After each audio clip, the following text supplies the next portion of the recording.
A la Autónoma se postula. Presenta El Mostrador en la Clave. La actualidad con distintos puntos de vista. Un espacio para la discusión bien informada. El Mostrador en la Clave. Con el equipo de El Mostrador. Eso nos gusta, que haya discusión con distintos puntos de vista, porque la gracia es que al interior del estudio no pensemos todos igual. ¿Con quién estamos? Con Mirko Macari, con Iván Weissman, los dos del Mostrador. ¿Cómo están? ¿Qué tal?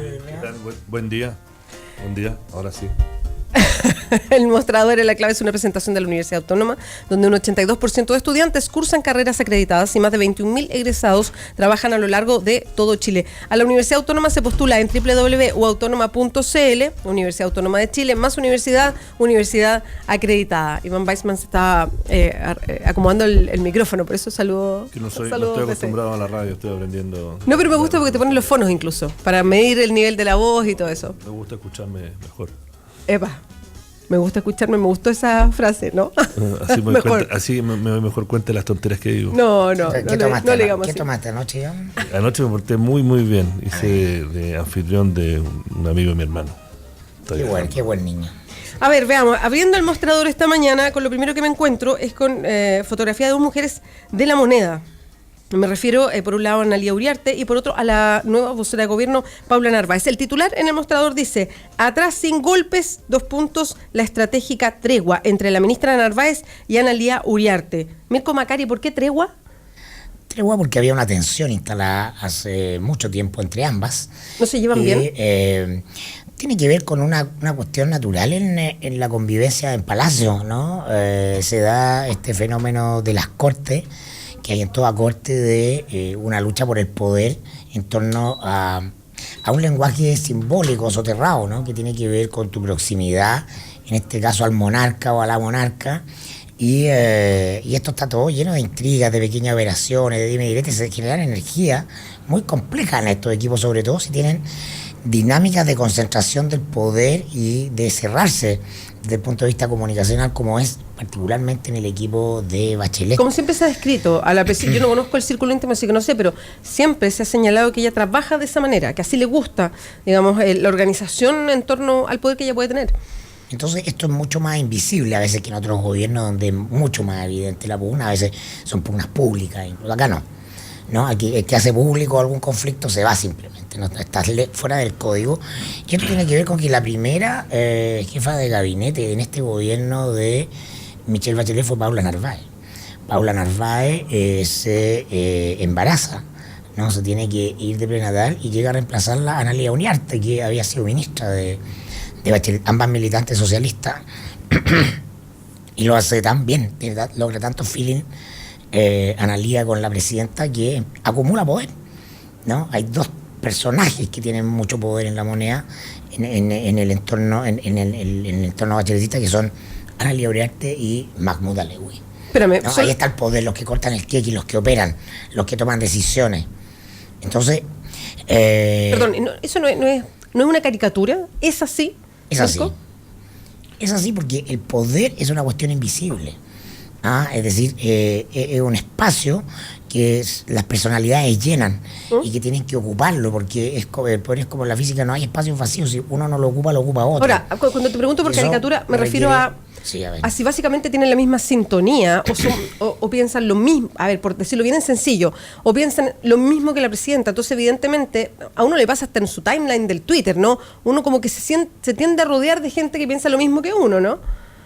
Sí, pero esto no tiene que ver con declaraciones acerca de las cosas, sino con lo más fino, con el equipo de trabajo, como cualquiera lo conoce. O sea, las pequeñas sintonías, ¿no? Que hay, la jerarquía invisible, y en un gobierno marcado por una ausencia presidencial notoria, ¿no? Esto es muy relevante. O sea, Analía Uriarte fue por mucho tiempo la persona que todos sabían a la que cortaba finalmente el queque, ¿no? Ella tomó control de la oreja presidencial y entonces actuaba como un bloqueo frente a un cargo que es clave, porque un ministro, un subsecretario, un actor de poder, un jefe del empresariado llama a la presidenta. ¿Y por qué tiene que pasar? Por Analía Uriarte, o la jefa de gabinete. Entonces ella decide quién habla con la presidenta. A mí me gustaría contar una anécdota que un poco apoya cosas bien específicas de temas. Obviamente el mostrador de mercados no tiene tanto que ver con la moneda, aunque obviamente sí, pero en una conversación con un ministro de Estado el año pasado, abiertamente él nos decía, o me decía que salían de reuniones del comité político, incluso del comité más chico, el comité política, con algo acordado de esto iba a pasar, y entre la reunión y la otra mañana alguien hablaba con la presidenta, o sea, hablando él directamente con la presidenta, decía, bueno, vamos a hacer esto, sí, esto, vamos. Y al otro día, en la noche o en la tarde, se había cambiado de opinión, y la única persona que había hablado con la presidenta en ese momento era un poco el círculo chico con el que habla Mirko, ¿no? Entonces uno suma 2 más 2 y le llega a 4. Entonces Analía tiene 2 aliados, conforman un grupo que son con Aide Roja, la jefa de prensa, la presidenta, y Pedro Huel, ¿no? Que es como el cerebro del diseño de gobierno presidencial. Y ellos tenían un poder sin contrapeso. Y cuando vuelve Narváez de su postnatal, ocupa un cargo en avanzada presidencial, y este es un hecho inédito, la designación de Narváez, y eso es una de las noticias que trae nuestra nota. La designación de Narváez como ministra vocera de gobierno ocurre sin que Analía se entere. Y eso ya te habla, ¿no?, de un decaimiento del poder de Analía. O la presidenta lo hace sin informarle a Analía, quizás sabiendo muy probablemente las tensiones que hay, porque la gran aliada de Narváez es Paula Walker, ¿no?, conocida como Lucrecia Borgia, otra mujer poderosísima a mano derecha de Bachelet, que cayó en desgracia a todos los que trabajan. Paula Walker era la jefa de prensa.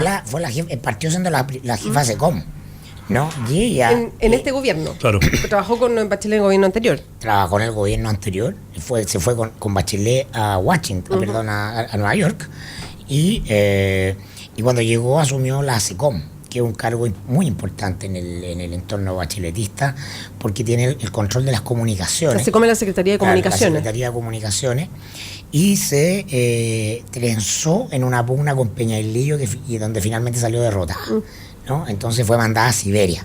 Le dieron una oficina por ahí para no sacarla definitivamente, pero perdió todo poder, ¿no? Cuando hablamos de intrigas para de eso se trata, ¿no?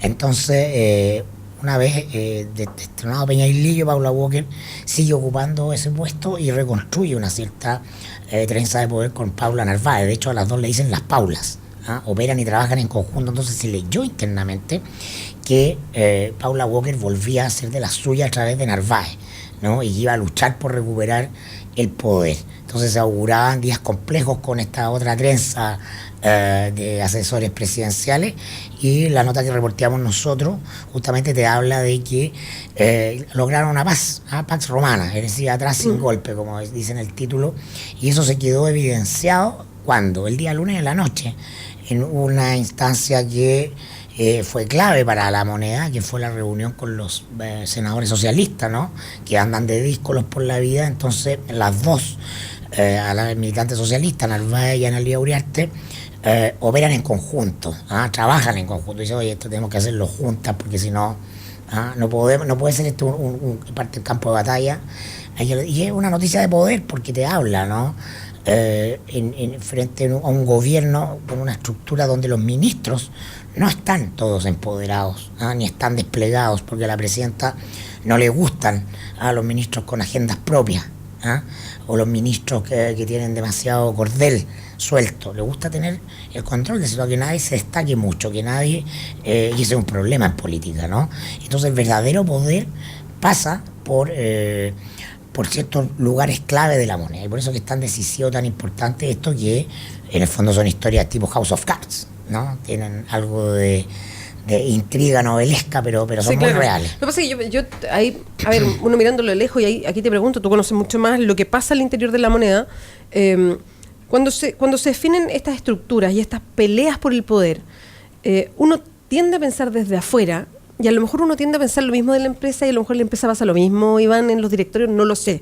Lo pregunto, es que todo es muchísimo más técnico. O sea, yo cumplo este rol porque yo soy buena para esto, y yo cumplo este otro rol porque yo soy buena para esto otro, técnicamente. Más allá de si tenemos A ver, y también tiene que haber sintonía, estoy de acuerdo, uno confía en ciertas personas y por eso trabaja mucho mejor al lado de uno que otro. Pero yo ahí quiero hacer, efectivamente Mirko conoce más la intriga, pero Bachelet, a diferencia quizás de unos gobiernos más profesionales en que saben que esto no es una cosa personal. Un gobierno más profesional, salió duro eso. No, es que es verdad, porque para ella privilegia mucho más este tipo de cosas de las lealtades y su grupo y que la escuchen y cómo funciona, que a lo mejor el gran acuerdo nacional o lo que sea importante. Uno leyendo la historia, en Chile, en el mundo, hay muchos presidentes que se han rodeado de gente que no le caía bien, pero sabían que eran buenos en eso. Acá se privilegia la buena onda antes que... Lealtad. Claro. La lealtad, la pertenencia. Como una pyme. Claro, se forma una suerte de club. Claro. ¿No? O sea, el mejor ejemplo de esta relación de gente que no se llevaba bien, pero que trabajaba junta, es Lagos con Insulza. ¿No? Es sabido que no son amigos. Que no son amigos. Claro, no son amigos. ¿No? Que Lagos incluso desconfiaba de Insulza. ¿No? Porque no Insulza fue pillo, era muy pillo.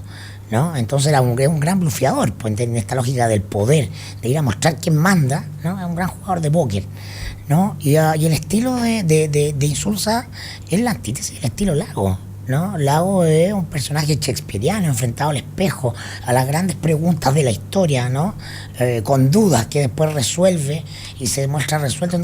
Insulza es un tipo de área chica, un operador hábil de áreas chicas que no está pensando en los largos plazos. Que todos necesitan. Son pequeños cortos plazos. Todo presidente necesita un jugador de área chica. Y Lago sabía que necesitaba a Insulza para muchas cosas que él, en la lógica presidencial monárquica, en la que no se iba a meter porque no correspondía que se metiera. Ahora, ¿cuánto de todo esto, que siempre a mí me ha quedado esa idea, pero insisto, yo no conozco de cerca, siento que de repente hay un tufillo medio machista en todo esto, porque siempre se pone Ana Uriarte, es como triunvirato, presidenta Ana Uriarte, Aide Rojas, que es la encargada de prensa, y siempre me ha dado la impresión que hay una cierta interpretación que tiene que ver como un club de Lulú, como cosita medio machista. Yo creo que es verdad. ¿Hay de eso? Yo creo que es verdad. Es imposible yo creo que es imposible abstenerse de los prejuicios que uno tiene. Yo creo que un poco eso es verdad, pero también uno cuando lo vive día a día, y el diario nuestro vive de eso. Nosotros no cubrimos muchos más temas que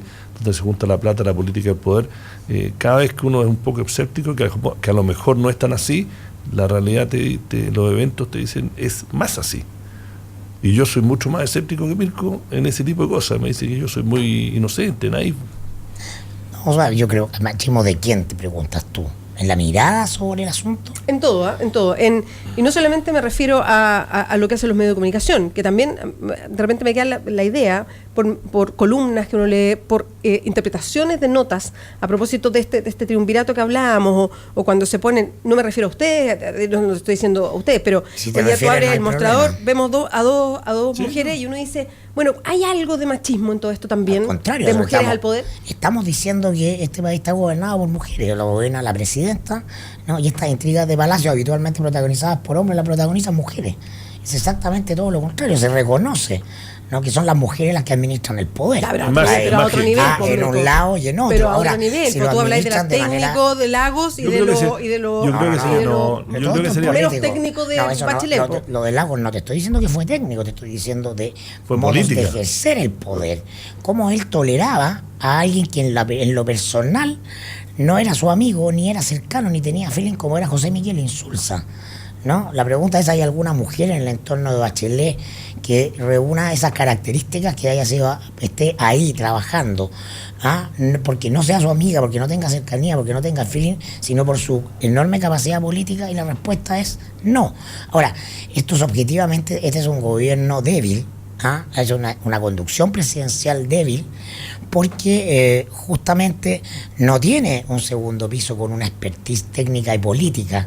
No hay una estructura de segundo piso. La idea del segundo piso quedó instalada en la prensa y lo usamos los periodistas desde el gobierno de Lagos, que copió de Tony Blair esta idea de generar por una parte un gabinete paralelo, es decir, un grupo de técnicos expertos en políticas públicas, y por otra parte un grupo de asesores políticos con los cuales discutía cada decisión.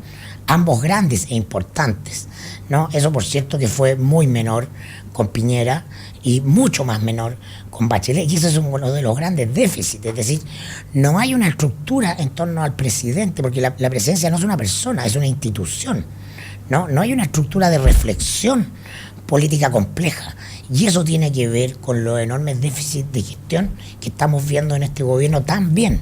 O en buena parte. Que a propósito, en la entrevista que se le dio en el diario El Mundo, ¿es en España? El Mundo. Ataca, o sea, aborda directamente esa cuestión que yo en otras entrevistas que he venido dando los últimos meses a la presidenta no se lo había leído, porque o le preguntaron. Perdona, yo no sé, ¿una entrevista en El Mundo de la presidenta? Se le habló en El Mundo. Y dijo, a nosotros nos acusan de ser, ¿cómo fue? Que de mala gestión, improvisados, ¿no? Y la niego rotundamente, ¿no? Y aborda todo el tema. Y no me acuerdo porque es un tema que se habla, pero no me acuerdo que ella lo había abordado así tan directamente y a rechazarlo y con sus argumentos, obviamente. Yo estoy de acuerdo con la presidenta que quienes se oponen a la reforma la atacan a ella y se oponen a la reforma levantando más de la cuenta el argumento técnico. Pero, claro. O sea, es cierto que ha habido un déficit técnico en la elaboración de la reforma, pero eso ha sido sobredimensionado comunicacionalmente para acercar a un gobierno débil. No, si el problema de este gobierno no es de gestión técnica, también es de gestión técnica. Es que lo que pasa es que el gobierno se ha hecho autogoles con entrevistas como Nicolás Seguerra diciendo en varias entrevistas, diciendo, sí, lo hemos hecho mal, hemos tenido problemas de gestión. O sea, el propio gobierno se ha hecho autogoles, ¿no? Alimentando ese fantasma de que técnicamente estas reformas han sido mal hechas. El amiguismo del que hablábamos también se expresa en personajes como Nicolás Izaguirre, ¿no? Como Mario Fernández. O sea, el conjunto de la concertación de la nueva mayoría le pide a la presidenta que remueva a Izaguirre, porque el lugar clave de conducción de las reformas políticas es el Congreso, ¿no? Y el grueso del Congreso de los parlamentarios oficialistas no tienen buena relación con Izaguirre. Entonces le hacen una petición política y ella simplemente dice no. La presión era gigante. Sí. Y el único factor ahí, y ella lo expresa en la entrevista en el Mercurio, es que nos llevamos muy bien. Sí, yo no me acuerdo otro gobierno que haya habido tanto ripio con los ministros. O sea, que uno tiene una imagen de que los ministros están como cada uno un poquito por su lado, hablan. Además que piensa tú que este es el primer gobierno que sacó al ministro del Interior y al ministro de Hacienda, sí, a año y medio de gobernar. Sí. Porque el estilo presidencial quedó en este minuto, estamos en un momento en que la presidenta le da un poco lo mismo el gobierno, y eso es muy grave. Hay un espíritu como de desidia. Tú dices porque tú interpretas eso de lo que dice la presidenta, de cómo se instala, de los cambios que hace. De los hechos, o sea, si le importara la política, hubiera tratado de resolver a través de un cambio en el comité político este asunto, porque es clave la relación con el oficialismo, porque entramos al año electoral, porque es muy importante que el candidato que vaya a elegir la nueva mayoría esté conectado, respaldado por el gobierno. Eso siempre tiene ripio. Nunca el gobierno había prescindido de entrar a la elección, ¿no? Siempre los gobiernos, el presidente tenía un candidato y pujaba por ponerlo. Este me gusta más, este me gusta menos, porque ahí se refleja su poder, porque hay una suerte de continuidad de su gobierno en juego, ¿no? Y la presidenta se retira y dice, ya sé que esto me quedo con mi gente porque lo que quiero es estar tranquila, y estar con los que me agradan, y la política es otro problema. Entonces, eso es inédito, y eso tiene que ver con el estado de ánimo presidencial. Y el estado de ánimo presidencial es un tema para el año 2017, por lo que hemos sabido de que se va a investigar o que se están pidiendo antecedentes sobre el financiamiento de la campaña de la presidenta, y porque cabal tampoco va a salir de la agenda, que sabemos es algo que a ella la golpea en lo más profundo. Quiero dejar este tema para no... Podríamos seguir conversando toda la mañana este mismo tema. Quiero meter a Iván Weissman en la conversación. ¿Te acuerdas, Iván? Ayer conversamos y quedó de alguna manera como pendiente el seguirle la pista a algunos de los ejecutivos que están involucrados, o que por lo menos en las declaraciones aparecen como involucrados en las reuniones que gatillaron o que fueron coordinando, en este caso, la colusión de los pañales. Sí. ¿Qué pasa con ese ejecutivo? Bueno, hay varios, pero el más más mediático, el más conocido o lo que más sorprende, por lo menos cuando uno mira de afuera, el personaje es Gonzalo Eguiguren. Gonzalo Eguiguren es ex gerente de Kimberly Clark. Claro, era el gerente general de Kimberly Clark, parte del círculo de hierro de Nicolás Ibáñez. Su hermano Alberto Eguiguren es un abogado bastante polémico.